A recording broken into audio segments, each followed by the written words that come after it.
आहे आणि परमेश्वर देवाच्या बरोबर जोपर्यंत तो आहे, जोपर्यंत तो देवाच्या सेवकाचं ऐकत आहे, तोपर्यंत देव त्याला यश देत गेला. आणि मग आपण पुढे पाहतो की नंतर तो आजीवन आमरण कोडी राहिला आणि तो मरण पावला. पवित्र शास्त्र आपल्यास काय शिकवते त्याकडे आपण लक्ष केंद्रित करूया. असं झालेलं लक्षात घ्या की देव बोलला, पुन्हा मी सांगतो लक्षात घ्या, देव बोलला आणि असं झालं नाही असं तरी होईल का? बोला हालेलुया. देव जर बोलला तर बोलला तर होणारच आहे. पण असं झालं की देव बोलला आणि देवाला आपले शब्द माघारी घ्यावे लागले. हालेलुया. समजतंय का? देवाला आपले शब्द काय करावे लागले? मागं घ्यावं लागले. आणि पवित्र शास्त्र तेच आम्हाला शिकवत आहे की का असं झालं.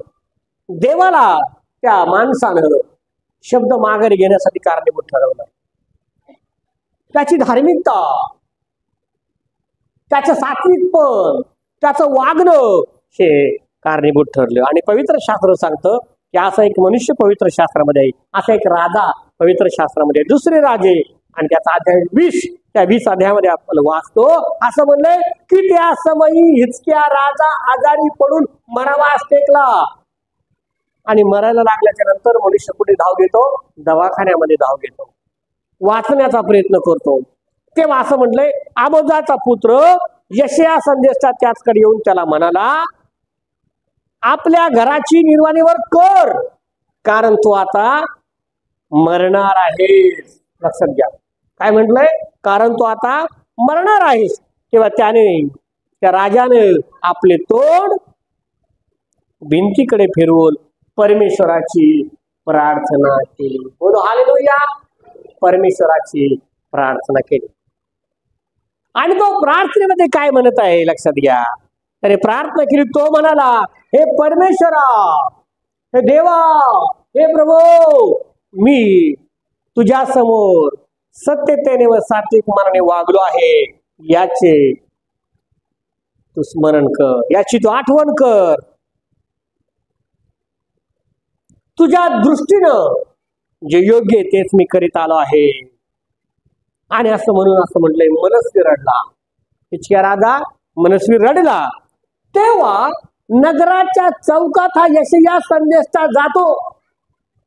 न जातो तोच त्याला पुन्हा संदेश येतो आणि सांगतो की जा, माझ्या लोकांचा नायक हिजकिया, याचे अश्रू मी पाहिले आहे, त्याचा अंतःकरण मी पाहिले आहे. जा त्याला सांग की तुझ्या पूर्वजांचा देव, दाविदाचा देव यानं तुझी प्रार्थना ऐकली आणि जा, मी तुझं आयुष्य आता काय करतो?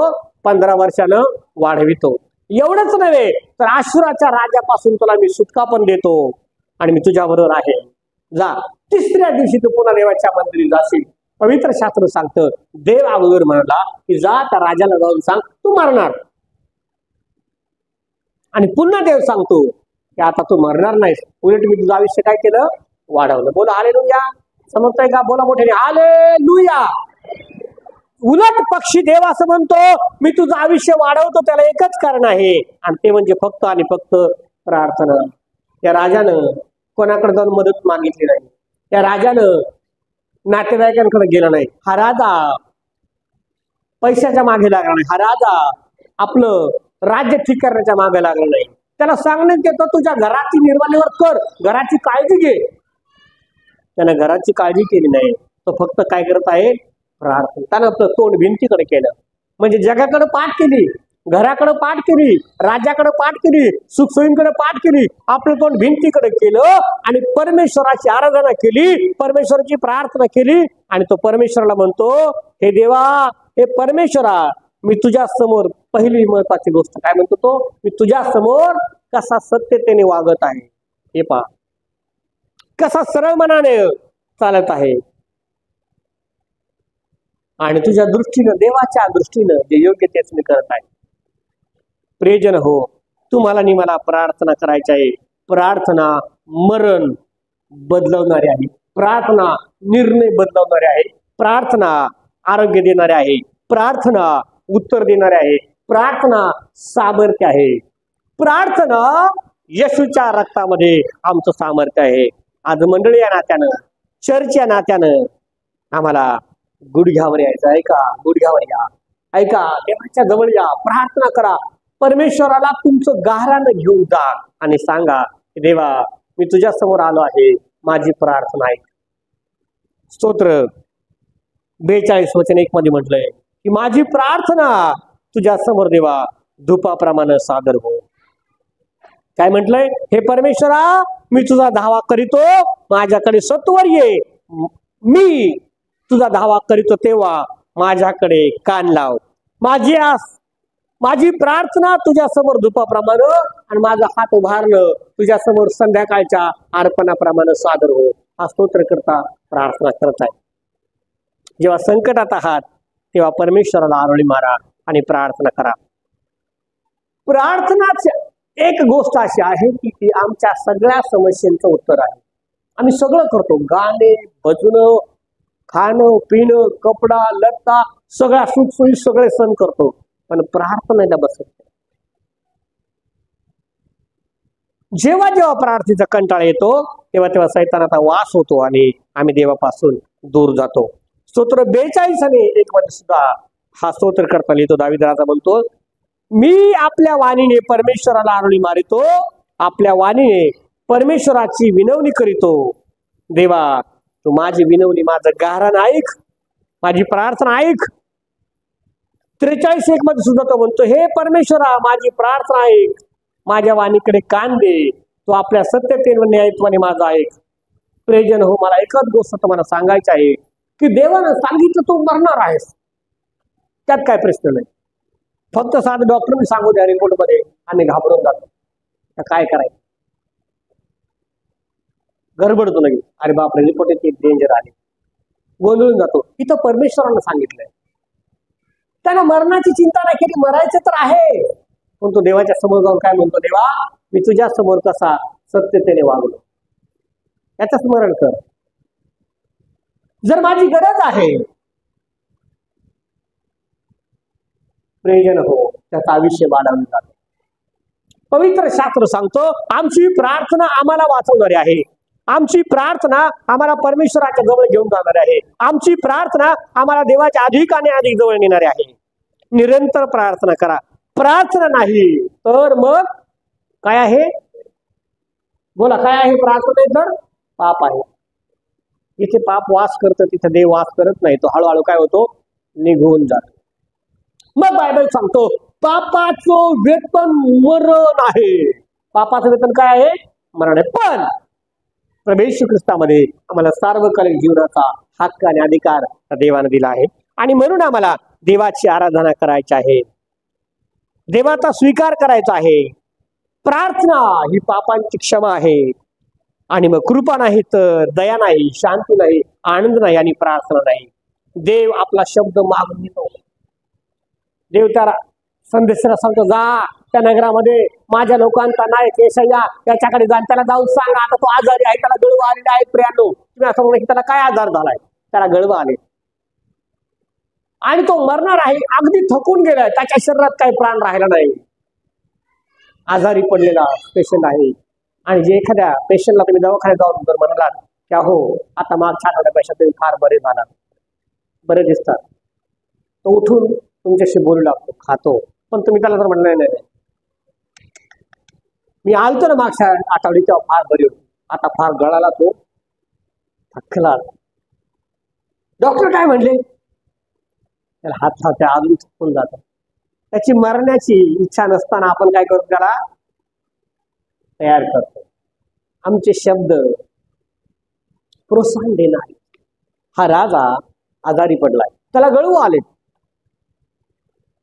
आणि आजारी असताना त्याला भेटा आले तो येशय्या संदेशा, आणि पण देवानं जे सांगितलं ते सांगतो, खोटं नाटक काय सांगत नाही. देवाने सांगितलं मरणार तर मरणार आहे, आणि तो सांगतो की बाबा रे तुझ्या घराची निर्वाणीवर कर, कारण परमेश्वर देवबाप असं म्हणतो, आता तू जगणार नाहीस तर मरणार आहे. स्पष्ट लिहिलंय. हा उठतो, शक्ती नाही शरीरामध्ये, थकलेला आहे, आजारी आहे, निराश आहे, राज्याची कोणी व्यवस्था घेईन, या सगळ्या गोष्टीची सोडून देतो आणि उठतो आणि प्रार्थना करायला सुरुवात करतो. आपलं तोंड भिंतीकडे करून देवाला सांगतो, असं नाही म्हणतो की देवा माझ्या घराचं काय होईल मला बरं कर, देवा माझ्या लेकरांचं काय होईल मला बरं कर, माझ्या संसाराचं काय होईल मला बरं कर, माझ्या राज्याचं काय होईल. आम्ही प्रार्थना करतो ना, देवाला धमक्या देऊन टाकतो, हुकूम सांगतो बरं कर देवा. हा काही सांगत नाही. हा जाऊन स्वतःच जीवन चरित्र देवाच्या समोर मांडतो. आमचे पाप गणू लागतो ते अगणित आहेत असं म्हणतो, अक्षम्य आहेत, पण ते सगळे पाप येशू काय करतो, क्षमा करून टाकतो, त्याच्या रक्ताने धुवून टाकतो. पवित्र शास्त्र काय सांगतो पहा, हा जातो आणि स्वतःच्या जीवनाची गाथा देवाच्या समोर वाचायला लागतो. म्हणतो देवा मी तुझ्या समोर कसा आहे याच्याकडे लक्ष, मी सात्विक मनाने आणि सरळ मनाने चाललो आहे. तुझ्या दृष्टीने देवा मी जे तुला योग्य तेच मी करत आहे, मी काय वाईट केले नाही. तो देवाला आठवण करून देतो. प्रियजन हो, देवाला आम्ही म्हणू शकतो का की देवा मी तुझ्या समोर कशा रीतीने वागत आहे. पवित्र शास्त्र सांगतं देव त्याचे अश्रू पाहतो. पवित्र शास्त्र सांगतं देव त्याची प्रार्थना ऐकतो. पवित्र शास्त्र सांगतं देव त्याचे शब्द ऐकतो आणि सांगतो जा, येशायाला सांगतो जा आता पुन्हा जाऊन देवाला सांग, काय राजाला सांग की आता तू मरणार नाहीस, तर बरा होशील आणि तिसऱ्या दिवशी पुन्हा मंदिरात जाशील. हा राजा म्हणतो देव हे म्हणाला हे खरं आहे, मी कसं मानू, मी काय करतो. म्हणतो जा अंजिराची चांदकी कर, आपल्या गळवांवर बांध, तू 3 दिवसात बरा होशील. म्हणजे शुक्रवारी देव भेटला, रविवारी तू काय होशील चर्चला जाशील. पवित्र शास्त्र सांगतं की आम्हाला त्या देवाच्या बरोबर प्रार्थनेमध्ये वाढायचं आहे. हा राजा बरा झाला तर म्हणतो मला खून काय आहे, तर म्हणते शंकुयंत्र लावलंय ना त्याच्यावरची छाया पुढे जाणं, सावली पुढे जाणं सोपं आहे, ती मागे गेली पाहिजे. आणि देव सूर्याला थांबवतो त्याच्याकरिता आणि ती पुढे गेलेली छाया माग घेते, म्हणजे टायमिंग परत देव रिव्हर्स करतोय. शास्त्र सांगतं देव आपले शब्द बदलतो आपल्या सेवकाकरिता, देव आपले शब्द बदलतो आपल्या प्रार्थनेकरिता, देव आपले शब्द बदलतो आपल्या उपासनेने. आणि म्हणून प्रियांनो, देवाचं भय जेव्हा मी सोडून देतो तेव्हा देवापासून हळूहळू दूर दूर निघून जातो.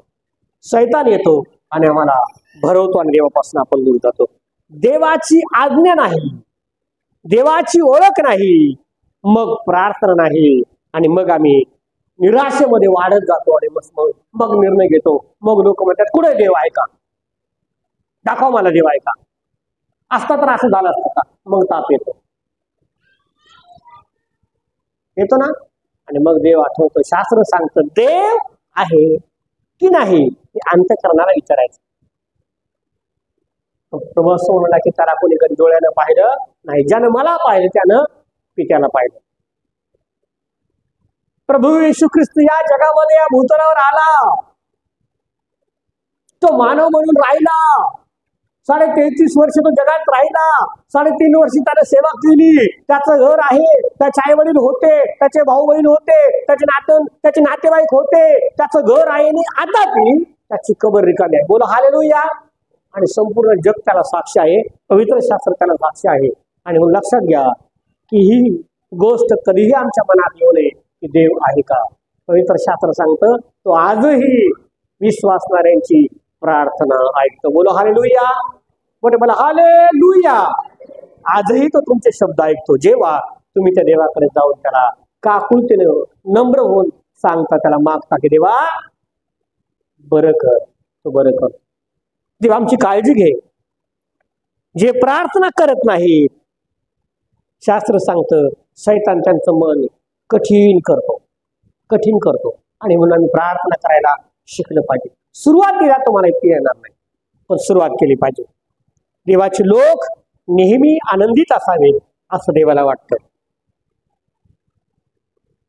देवाच्या लोकांवर संकट येणार नाहीत असं नाही, संकट येतील, पण ते संकट आमचं काही करू शकणार नाही. बोला हालेलुया. येऊन ना संकट, काय घाबरायचं नाही. तो देव त्या संकटातून आम्हाला काय करेल, पार घेऊन जाईल. योबाचं पुस्तक जेव्हा आपण काढतो आणि वाचतो, आपल्याला पाहायला मिळतं की संकटावर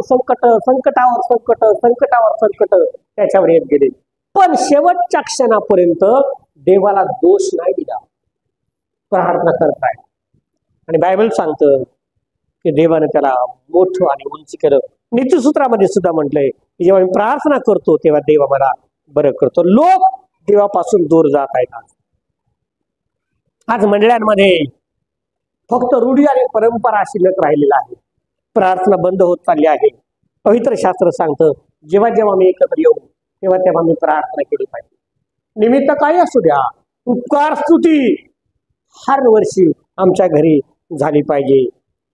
प्रत्येक दिवशी जेव्हा समय मिळेल तेव्हा मी गुडघ्यावर जाऊन देवासाठी प्रार्थना केली पाहिजे. देवाच्या समोर प्रार्थना केली पाहिजे. आमच्या स्वतःच्या लेकरांकरिता प्रार्थना केली पाहिजे. योग असं म्हटलंय की दिवसातून 3दा तो प्रार्थना करत होता त्याच्या लेकरांसाठी. न जाणून त्याने पाप केलं असेल. रोज तो उपकार स्तुती करत होता. देवाला स्वतःला झोपून द्या. देव आमच्याकडे पाहतो आणि आम्हाला हाक मारतो. देव हवा आणि आदमाने पाप केलं तेव्हा असं म्हटलंय की त्यांना पाहिलं देवाला हाक मारली आणि तो म्हणतो की तुम्ही कोठे आहात.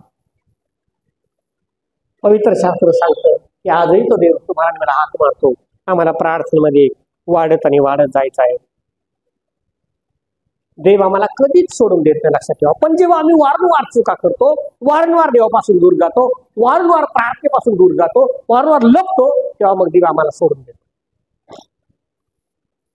आणि मग सैतान येऊन आम्हाला छळू लागतो. देव आम्हाला अद्भुत सामर्थ्य देणार आहे, लक्षात ठेवा. तो आमचा अंतःकरण पाहतो. मनात काय चाललंय आम्ही वरून घरी प्रार्थना करत आहोत, पण अंतःकरण कुठे लागलंय, या मनामध्ये काय धडपड आहे हे फक्त देव जाणतो. आणि म्हणून कठीण कठीण काळ येणार आहे. त्या कठीण काळामध्ये स्थिर राहा, शांती निर्णय घ्या, परमेश्वराची आराधना करा. देव त्या सगळ्यातून मार्ग काढेल. कारण तो काय म्हणाला, मार्ग सत्य आणि जीवन मी. दुसरा मार्ग नाही येशूशिवाय. स्वर्गात जाण्याचा एकच मार्ग आहे. आणि पवित्र शास्त्र सांगतं की त्याकरिता आम्हाला प्रार्थना करायची. दुसरे शमूएल अध्याय 14 वचन 14 मध्ये वाचलं तुम्हाला पाहायला मिळेल की सामर्थ्यशाली वचन आहे. ते वाचा आपण. दुसरे शमूएल अध्याय 14 वचन 14.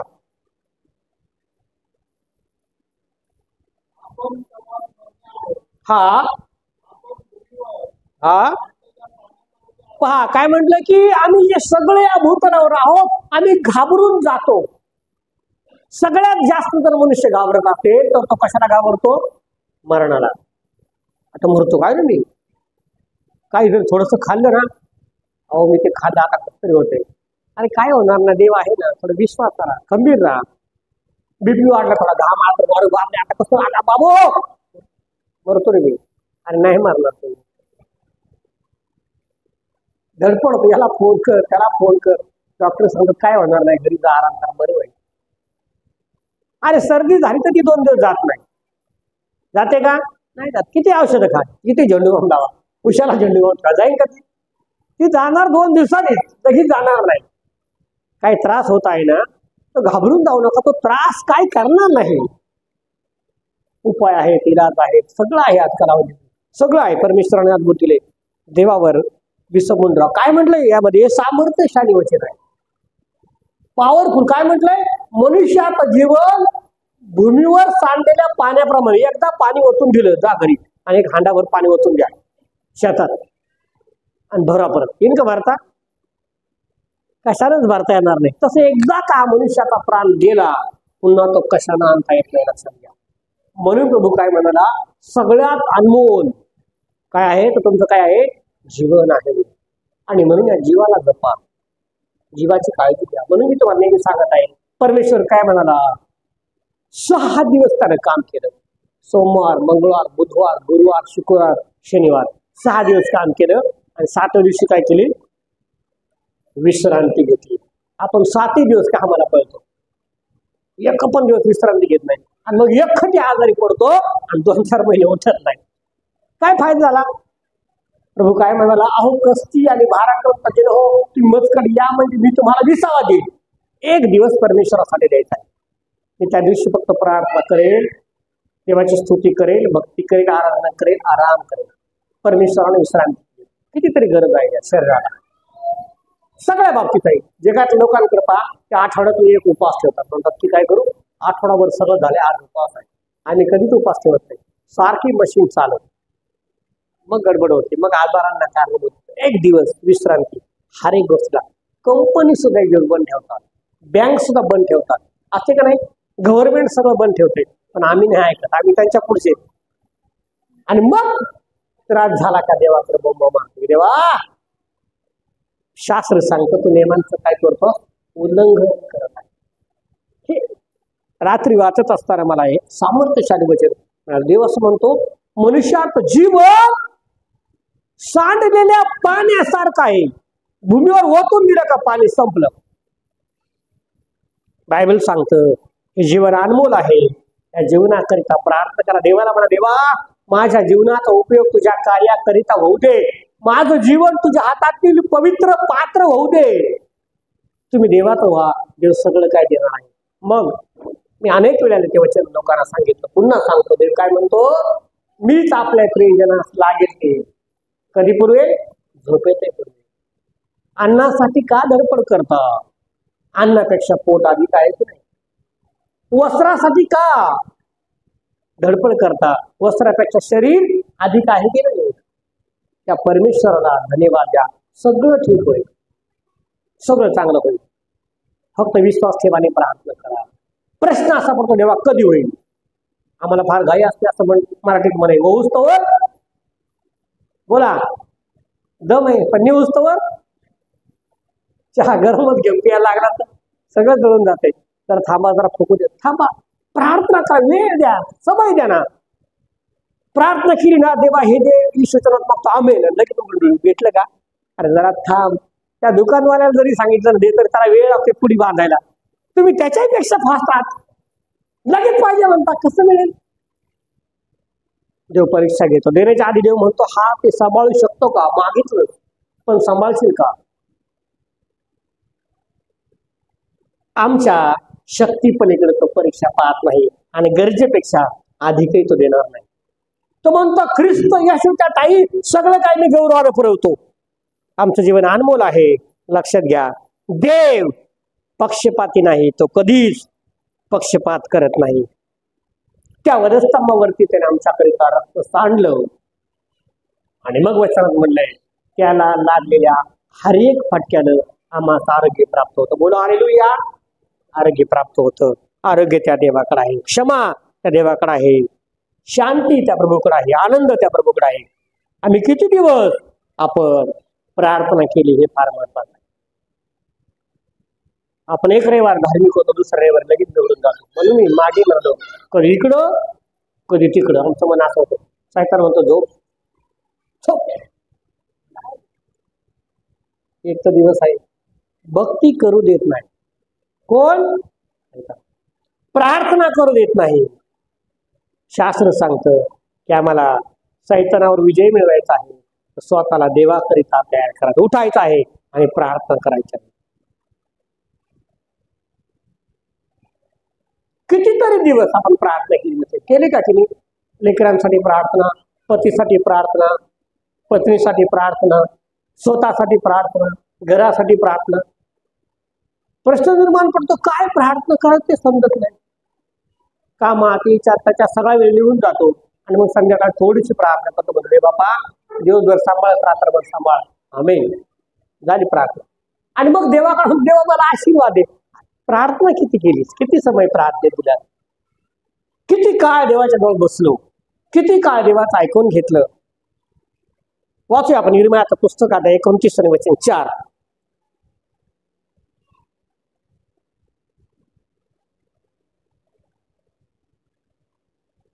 यशायानंतर इर्मिया 29 वचन 14. हा परमेश्वर म्हणतो, मी तुम्हास पावल्यावर तुमचा बंदिवास मिटवेन आणि सर्व लोकांना आणि त्या परत सर्व स्थळी मी तुम्हाला हाकून लावला आहे, पुन्हा तुम्हाला मी एकत्र केले. थांबा, देवाचं वचन सांगतो की जे पांगलेले आहेत लोक, मी पुन्हा तुम्हाला काय करेल, एकत्र करेल. शैतान आमचं मन भटकवतो.